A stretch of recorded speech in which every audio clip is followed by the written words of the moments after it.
سورۃ الفرقان قرآن کریم کی 25ویں سورہ ہے جو مکی ہے۔ کل 77 آیات ہیں اور اس میں 6 رکوع ہیں۔ اس کی آیت نمبر 60 سجدے کی آیت ہے، اور اس میں جو اہم موضوعات بیان کیے گئے ہیں ان میں توحید، قرآن کی حقانیت، رسالت اور قیامت کا تذکرہ ہے۔ بہت ہی مختصر اس کا ہم جائزہ لیتے ہیں انشاءاللہ۔ اعوذ باللہ السمیع العلیم من الشیطان الرجیم من ہمزہ ونفخہ ونفثہ۔ بسم اللہ الرحمن الرحیم۔ تبارک الذی نزل الفرقان علی عبدہ لیکون للعالمین نذیرا۔ بڑی بابرکت ہے وہ ذات جس نے اپنے بندے پر فرقان کو نازل فرمایا تاکہ وہ بندہ تمام جہانوں کو ڈرانے والا بن جائے۔ یعنی قرآن مجید کو اللہ رب العزت نے یہاں پر فرقان بتایا ہے۔ فرقان کا مطلب ہے حق اور باطل میں فرق کرنے والی کتاب، واضح ترین دلائل کے ساتھ حق اور باطل کو الگ الگ کر دینے والی کتاب قرآن مجید، فرقان حمید۔ اس کے بعد اللہ رب العزت نے توحید کے دلائل ہمارے سامنے رکھے ہیں، اور ساتھ ہی مشرکین مکہ کے کچھ اعتراضات بھی جو کہا کرتے تھے کہ یہ کیسا رسول ہے جو کھانا کھاتا ہے، بازاروں میں آتا جاتا ہے، اس پر کوئی فرشتہ کیوں نازل نہیں کیا جاتا جو اس کے ساتھ مل کر ڈرایا کرے، یا اس پر کیوں کوئی خزانہ نہیں نازل کیا جاتا، یا پھر اس کا کوئی باغ ہو جس میں سے یہ کھاتا ہو۔ اور ظالموں نے تو یہاں تک کہہ دیا کہ تم اگر اس کی پیروی کرو گے تو تم پیروی کرو گے ایسے شخص کی جس پر جادو کر دیا گیا ہے۔ اللہ رب العزت نے جواب دیا، بابرکت ہے وہ ذات، اگر وہ چاہے تو آپ کو ان کے مطالبات سے بھی بہتر چیزیں دنیا میں عطا کر سکتا ہے، کہ وہ جنات ہوں، باغات ہوں جن کے نیچے نہریں بہتی ہوں، اور وہ چاہے تو آپ کو محلات کا دنیا میں ہی وارث بنا دے۔ لیکن اللہ رب العزت ان کے مطالبات کی بنیاد پر کوئی نشانی نہیں دکھانے والا، بلکہ دراصل یہ لوگ قیامت کو جھٹلانا چاہتے ہیں اور اس کے لیے بہانے تراشتے ہیں۔ ان کی کیفیت اس وقت کہ جب یہ جہنم کو دیکھیں گے اور جہنم ان کو دیکھے گی تو یہ کیفیت ہوگی کہ وہ دور ہی سے اس کے چنگھاڑنے کی اور غیظ و غضب کی آوازوں کو سنیں گے، اور اس کا چلانا یہ خود سن رہے ہوں گے۔ اور جب وہ ڈالے جائیں گے اس جہنم میں سے کسی تنگ جگہ میں، جکڑے ہوئے زنجیروں میں، تو وہ اس وقت موت کو پکاریں گے۔ کہا جائے گا کہ آج کے دن تم ایک موت کو نہ پکارو بلکہ بہت سی موتوں کو پکارو، لیکن تمہیں موت نہیں آنے والی۔ کیا یہ بہتر ہے انجام، یا پھر وہ جنت جو ہمیشہ رہنے والی ہے، جس کا وعدہ متقین سے کیا گیا ہے، جس میں وہ ہمیشہ رہیں گے؟ اس کے بعد اللہ رب العزت نے فرمایا کہ جب قیامت کے دن ان کو جمع کیا جائے گا، اور جن الہوں کی یہ پوجا کیا کرتے تھے، جن میں سے نیک لوگ بھی ہوں گے، اللہ کے انبیاء بھی ہوں گے، اولیاء بھی ہوں گے، جنہوں نے کبھی دنیا میں نہ کہا ہوگا کہ ہماری پوجا کی جائے، ہماری عبادت کی جائے، ہم سے مدد طلب کی جائے، لیکن جب یہ سب جمع ہوں گے تو اللہ پوچھے گا ان سے جو بزرگ تھے، بڑے تھے، اَأَنْتُمْ أَضْلَلْتُمْ عِبَادِي هَؤُلَاء أَمْ هُمْ ضَلُّوا السَّبِيلَ، مجھے بتاؤ کیا تم نے ان کو گمراہ کیا تھا یا یہ خود گمراہ ہوئے؟ تو وہ جواب دیں گے سبحانک، اے اللہ تو پاک ہے، ہمارے لیے یہ سزاوار نہ تھا کہ ہم تیرے علاوہ دوسرے ولی بناتے، لیکن تو نے ان کو اور ان کے باپ دادا کو دنیا میں اتنا مال دے دیا تھا کہ یہ تیری نصیحت کو بھول چکے تھے، اور یہ لوگ تھے ہی ہلاک ہونے والے۔ اس کے بعد اللہ رب العزت نے فرمایا کہ ہم نے جو بھی رسول پہلے بھیجا وہ تمام رسول ایسے تھے کہ وہ کھانا کھاتے تھے، بازاروں میں آنا جانا کرتے تھے، بلکہ ہم نے تو تمہارے بعض کو بعض کے لیے آزمائش کا ذریعہ بنایا ہے، کیا تم صبر کرتے ہو یا نہیں؟ اور تمہارا رب بخوبی دیکھنے والا ہے۔ وَكَانَ رَبُّكَ بَصِيرًا۔ یہاں پر آیت نمبر 20 پر سورہ فرقان کی جز نمبر 18 کا اختتام ہے۔ آیت نمبر 21 سے جز نمبر 19 کا آغاز ہے۔ وَقَالَ الَّذِينَ لَا يَرْجُونَ لِقَاءَنَا، اور کہا ان لوگوں نے جو ہماری ملاقات کا یقین نہیں رکھتے، کہ کیوں نہیں نازل کیے جاتے ہم پر فرشتے، یا کیوں نہیں ہم اپنے رب کو دیکھ پاتے؟ تو اللہ نے جواب دیا کہ یہ اپنے دلوں میں بڑی تکبر کی بات گھڑ رہے ہیں اور یہ بہت دور کی سرکشی میں ہیں۔ اللہ نے فرمایا یہ فرشتے دیکھنے کی تمنا کرتے ہیں، جس دن یہ فرشتوں کو دیکھیں گے اس دن مجرموں کے لیے خوشخبری نہیں ہوگی، بلکہ فرشتوں کو دیکھ کر یہ کہیں گے کہ تم ہم سے دور ہو جاؤ، کیونکہ وہ فرشتے ہوں گے عذاب کے فرشتے۔ اور پھر سورہ فرقان کا وہ مقام آتا ہے جو دہلا دینے کے لیے، ڈرانے کے لیے بہت عظیم آیات ہیں، آیت نمبر 25 سے: اور جس دن آسمان پھٹ جائے گا بادلوں کے ساتھ، اور جس دن فرشتے نازل کیے جائیں گے، اس دن حقیقی بادشاہت تو رحمان کی ہوگی، اور وہ دن کافروں پر بڑا ہی سخت ہوگا۔ وہ دن ایسا ہوگا کہ اس دن ظالم اپنے ہی ہاتھوں کو کاٹ کاٹ کھائے گا اور کہے گا یا لیتنی اتخذت مع الرسول سبیلا، اے کاش کہ میں نے رسول نبی کریم صلی اللہ علیہ وسلم کے ساتھ راستہ اختیار کر لیا ہوتا۔ یا ویلتا لیتنی لم اتخذ فلانا خلیلا، ہائے میری خرابی، کاش کہ میں نے فلاں کو اپنا دوست نہ بنایا ہوتا۔ لقد اضلنی عن الذکر بعد اذ جاءنی، اس نے تو مجھے گمراہ کر دیا قرآن کے آ جانے کے باوجود۔ وَكَانَ الشَّيْطَانُ لِلْإِنسَانِ خَذُولًا، اور شیطان کا تو کام ہی یہ ہے کہ وہ انسان کو دھوکہ دے کر فرار ہو جاتا ہے۔ وَقَالَ الرَّسُولُ يَا رَبِّ إِنَّ قَوْمِ اتَّخَذُوا هَذَا الْقُرْآنَ مَهْجُورًا، آیت نمبر 30۔ اور اس دن رسول کہیں گے اے میرے رب، میری قوم نے قرآن کو پس پشت ڈال دیا تھا، قرآن کو چھوڑ دیا تھا۔ نبی کریم صلی اللہ علیہ وسلم اللہ کے سامنے یہ فریاد رکھیں گے کہ جس نبی رحمت سے ہمیں امید ہے کہ وہ ہماری سفارش کریں گے اللہ کے حضور، اور اللہ ان کی سفارش قبول فرمائے ہمارے حق میں، آمین۔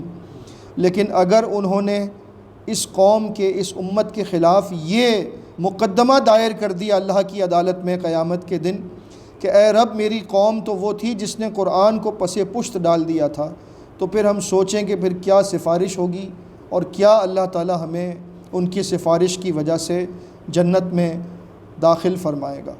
لہٰذا اگر نبی کریم صلی اللہ علیہ وسلم سے محبت ہے، اور یقیناً ہمیں محبت ہے، تو پھر ہمیں چاہیے کہ ہم قرآن سے محبت کریں، قرآن سے جڑ جائیں، اس سے دور نہ ہوں، تاکہ ہم اس شکوے کا عتاب جو ہے وہ برداشت کرنے والوں میں شامل نہ ہوں۔ اللہ رب العزت ہمیں اس وقت سے بچا لے۔ اس کے بعد فرمایا کہ یہ کفار یہ اعتراض بھی کرتے ہیں کہ یہ قرآن ایک ساتھ کیوں نازل نہیں ہو جاتا، یہ ٹکڑے ٹکڑے کر کے کیوں نازل ہوتا ہے؟ اللہ نے فرمایا ہم تو ایسے ہی نازل کریں گے تاکہ اس کے ذریعے ہم مضبوط کر دیں آپ کے دل کو، اور ہم اسی طرح ٹھہر ٹھہر کر اس کو نازل کرنے والے ہیں۔ یعنی جب یہ کوئی اعتراض کریں گے تو ہم اسی وقت آپ کو اس کا تسلی بخش جواب دیں گے اور بہترین تفسیر بیان کر دیں گے۔ یہ نہیں ہوگا کہ ایک ساتھ کتاب نازل ہو، بلکہ حالات اور واقعات اور معاملات اور اعتراضات کے حوالے سے اللہ تعالیٰ اپنے علم اور حکمت کی بنیاد پر قرآن کو نازل کرتا رہے گا۔ لیکن یہ چاہے تو اعتراض کرتے رہیں، اس کی پرواہ نہ کی جائے۔ اس کے بعد اللہ نے چند انبیاء کا ذکر فرمایا ہے، موسیٰ علیہ السلام، ہارون علیہ السلام، نوح علیہ السلام، عاد کی قوم کی طرف جو بھیجے گئے ہود علیہ السلام، سمود کی قوم، اصحاب الرس، اور بہت سے ایسے لوگ، ایسی قومیں جو ان کے درمیان آ چکی ہیں۔ اللہ نے فرمایا کہ ہم نے ہر ایک کے لیے مثالیں بیان کی تھیں، اور ہم نے ہر ایک کو ملیا میٹ اور تباہ و برباد کر کے رکھ دیا۔ اور یہ گزرتے ہیں ایسی بستی پر سے بھی جس پر پتھروں کی بارش ہو چکی تھی، لیکن اس کو دیکھنے کے باوجود بھی یہ لوگ اللہ تعالیٰ کی طرف لوٹنے کا یقین نہیں رکھتے۔ پھر اللہ نے اپنی قدرت کے مناظر ہمارے سامنے رکھے ہیں کہ سورج کو پیدا کیا، چاند کو بنایا، رات کو بنایا، تمہاری نیند کو اللہ نے تمہارے آرام کا باعث بنایا، دن کو تمہارے لیے بنایا کہ تم اس میں معاش کی تلاش میں نکل جاؤ، ہواؤں کو اس نے بھیجا، آسمان سے اس نے پانی برسایا تمہارے لیے، اس کے بعد مردہ زمین کو زندہ کیا۔ پھر اللہ تعالیٰ نے فرمایا کہ وہی ہے جس نے ملا دیا دو سمندروں کو، ایک میٹھا ہے دوسرا خوب کھارا ہے، نہایت کڑوا ہے، اور اللہ نے ان دونوں کے درمیان ایک پردہ رکھا ہے کہ یہ دونوں سمندر اور ان کے پانی آپس میں مل نہیں جاتے۔ یہ اللہ کی بہت بڑی قدرت کی نشانی ہے۔ اس کے بعد فرمایا وہی ہے جس نے پیدا کیا مٹی سے، پانی سے انسان کو، پھر بنایا اس کے لیے نسب اور رشتے اور سسرال، اور آپ کا رب بڑی قدرت والا ہے۔ اس کے بعد سورہ فرقان کی آیت نمبر 60 میں سجدہ تلاوت ہے۔ جب ان سے کہا جاتا ہے کہ رحمان کے سامنے سجدہ کرو تو یہ کہتے ہیں کہ رحمان کون ہے؟ کیا ہم سجدہ کریں اس کو جسے سجدہ کرنے کا تم ہمیں حکم دیتے ہو؟ اور اللہ کا نام سن کر ان کی نفرت میں اضافہ ہو جاتا ہے۔ اس کے بعد مسلسل آیات نمبر 63 سے لے کر آیت نمبر 76 تک سورہ فرقان کے آخر تک اللہ نے صفات بیان فرمائی ہیں عباد الرحمن کی، رحمان کے نیک بندوں کی۔ ان صفات کو میں مکمل طور پر بیان کرتا ہوں اس دعا کے ساتھ کہ اللہ ہمارے اندر یہ صفات پیدا فرما دے۔ وعباد الرحمن الذین یمشون علی الارض ہونا، رحمان کے بندے وہ لوگ ہیں جو چلتے ہیں زمین پر آہستگی کے ساتھ۔ وَإِذَا خَاطَبَهُمُ الْجَاهِلُونَ قَالُوا سَلَامًا، اور جب جاہل ان سے الجھتے ہیں تو وہ سلام کہہ کر گزر جاتے ہیں۔ وہ لوگ جو راتوں میں اپنے رب کے آگے سجدے اور قیام کی حالت میں ہوتے ہیں، اور وہ لوگ کہ جو اس طرح سے دعا کرتے ہیں۔ آیت نمبر 65 میں یہ دعا ہے، یاد کر لیجئے، رَبَّنَا اصْرِفْ عَنَّا عَذَابَ جَهَنَّمَ إِنَّ عَذَابَهَا كَانَ غَرَامًا إِنَّهَا سَاءَتْ مُسْتَقَرًّا وَمُقَامًا، اے ہمارے رب تو ہم سے پھیر دے جہنم کے عذاب کو، بے شک اس کا عذاب بہت ہی چمٹنے والی مصیبت ہے، بے شک وہ بہت بری جگہ ہے ٹھہرنے کی، اور وہ بہت بری جگہ ہے قیام کی۔ اس کے بعد فرمایا وہ لوگ کہ جو خرچ کرتے ہیں تو بے جا خرچ نہیں کرتے اور نہ ہی بہت زیادہ ہاتھ کو تنگ کر دیتے ہیں، بلکہ ان دونوں کے درمیان ایک ایسا خرچ کرنے کا ان کا طریقہ ہوتا ہے جو معتدل ہوتا ہے۔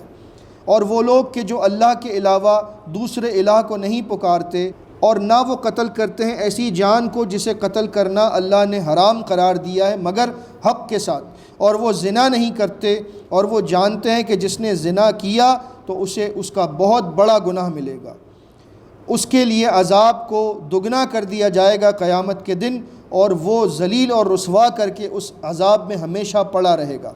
مگر یہ، اور یہاں پر بڑی خوشخبری ہے آیت نمبر 70 میں، اِلَّا مَن تَابَ وَآمَنَ وَعَمِلَ عَمَلًا صَالِحًا، مگر جس نے توبہ کر لی اور ایمان لے آیا اور اعمال کرنے لگا نیک اعمال۔ یہ 3 شرائط جس نے پورے کیے، چاہے اس سے پہلے اس کی زندگی گناہوں سے بھری ہوئی ہو، اللہ نے فرمایا فَأُولَٰئِكَ يُبَدِّلُ اللَّهُ سَيِّئَاتِهِمْ حَسَنَات، تو اللہ اس کو معاف کر دے گا بلکہ اس کے گناہوں کو نیکیوں میں تبدیل فرما دے گا۔ وَكَانَ اللَّهُ غَفُورًا رَحِيمًا، اور اللہ بہت بخشنے والا، بہت رحم کرنے والا ہے۔ اور جس نے توبہ کی اور نیک اعمال کرنے لگا، اسی نے رجوع کیا ہے اللہ کی طرف، سچا رجوع۔ اور وہ لوگ کہ جو شہادت نہیں دیتے، جھوٹی بات کی، اور جب وہ گزرتے ہیں لغو اور فضول کاموں کے پاس سے تو بڑے وقار اور بڑی متانت کے ساتھ گزر جاتے ہیں۔ اور وہ لوگ کہ جب ان کے سامنے رب کی آیات سے ان کو نصیحت کی جاتی ہے تو وہ ان آیات پر بہرے اور اندھے ہو کر نہیں گر پڑتے بلکہ غور و فکر کرتے ہیں۔ اور وہ لوگ کہ جو یہ دعا بھی مانگتے ہیں، آیت نمبر 74 ہے، یہ دعا بھی یاد کر لیجئے، ربنا هب لنا من ازواجنا وذریاتنا قرۃ اعین واجعلنا للمتقین اماما، اے ہمارے رب تو ہمیں عطا فرما ہماری بیویوں سے اور ہمارے شوہروں سے اور ہماری اولاد سے آنکھوں کی ٹھنڈک، اور ہمیں تو بنا دے متقین کا امام، یعنی اپنے بعد ہم ایسی نسل چھوڑ کر جائیں، کیونکہ ہم ان کے امام ہیں، تو اپنے بعد ایسی نسل چھوڑ کر جائیں جو تقوی شعار لوگوں کی ہو۔ اللہ تعالیٰ اس دعا کو ہمارے حق میں قبول فرمائے۔ یہی وہ لوگ ہیں، اللہ نے فرمایا، جنہیں بدلے میں دیے جائیں گے ایسے بالا خانے جنت میں کہ جو بدلہ ہوں گے ان کے صبر کا جو وہ کیا کرتے تھے، اور وہاں پر ان کا استقبال کیا جائے گا سلام کے ساتھ اور دعاؤں کے ساتھ۔ وہ اس جنت میں ہمیشہ رہیں گے۔ کیا ہی خوبصورت وہ ٹھکانہ ہے اور کیا ہی خوبصورت وہ قیام گاہ ہوگی۔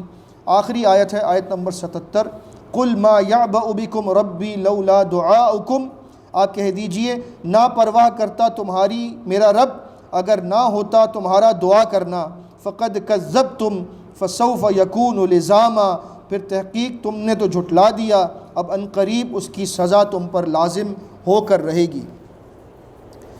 اللہ رب العزت ان تمام نیک لوگوں کی صفات کو ہمارے اندر پیدا فرمائے، اور جو بری صفات اس صورت میں بیان کی گئیں اللہ انہیں ہم سے دور فرما دے، آمین۔ سورہ فرقان کا اختتام ہوا۔